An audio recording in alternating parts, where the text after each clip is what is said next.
क्या आप जानते हैं अपने ही माता का सिर परशुराम ने क्यों काटा था? क्या एक बेटा पिता की आज्ञा पर अपने ही माँ का सिर काट सकता है? अगर आपके पिता आज्ञा दें और कहें कि अपनी ही माता के सिर काट दो, तो क्या आप अपने पिता का आज्ञा का पालन करेंगे? यह कोई साधारण कथा नहीं है। यह आज्ञा, त्याग और धर्म की सबसे रहस्यमयी कथा है। तो चलिए कथा शुरू से शुरू करते हैं। तो कथा है भगवान विष्णु के छठे अवतार परशुराम की। परशुराम माता रेणुका और ऋषि जमदग्नि के यहाँ भगवान विष्णु के छठे अवतार के रूप में अवतरित हुए थे और सब कुछ अच्छा चल रहा था। लेकिन एक ऐसा समय आया कि उनके माता के ऊपर पिता का संदेह हुआ और पिता ने उन्हें आज्ञा दिया सिर काटने के लिए। तो चलिए इसका कारण हम जानते हैं। ग्रंथों के अनुसार माता रेणुका अत्यंत पतिव्रता एवं तपस्विनी थी एवं उनके पिता जमदग्नि महान ऋषि और त्रिकालदर्शी थे। एक दिन की बात है, माता रेणुका ने नदी में स्नान करते हुए एक गंधर्व जिसका नाम चित्ररथ था उसे अप्सराओं के साथ क्रीड़ा करते हुए देखा। यह कोई पाप या अपराध नहीं था, लेकिन क्षण भर के लिए उनका मन विचलित हो गया। इधर महर्षि जमदग्नि, जो महान तपस्वी और त्रिकालदर्शी थे, अपने तपोबल से यह बात जान लिया और अत्यंत क्रोधित हो गए।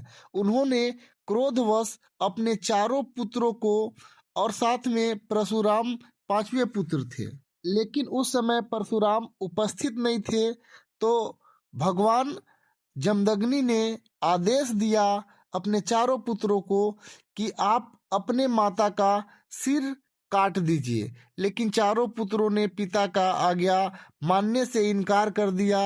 उन्होंने मन में ये सोचा कि पिता की आज्ञा नहीं मानने से पाप लगेगा, लेकिन माता का हत्या करने का पाप हम अपने सिर नहीं लेंगे। तभी उसके पिता अत्यंत दुखी होकर बैठ गए। उसके थोड़ी ही देर बाद परशुराम आते हैं और अपने पिता को दुखी देखते हैं तो वो कारण पूछते हैं। पिता बोलते हैं कि मैंने तुम्हारे भाइयों को कुछ कहने का आदेश दिया, लेकिन उन्होंने मेरा आज्ञा नहीं माना और मेरा अपमान किया है। ये बात सुनकर परशुराम बोलते हैं कि कोई बात नहीं पिताजी, आप मेरे चार भाइयों ने मना किया है, आपका आज्ञा का उल्लंघन किया है, लेकिन मैं जरूर आपकी आज्ञा का पालन करूंगा।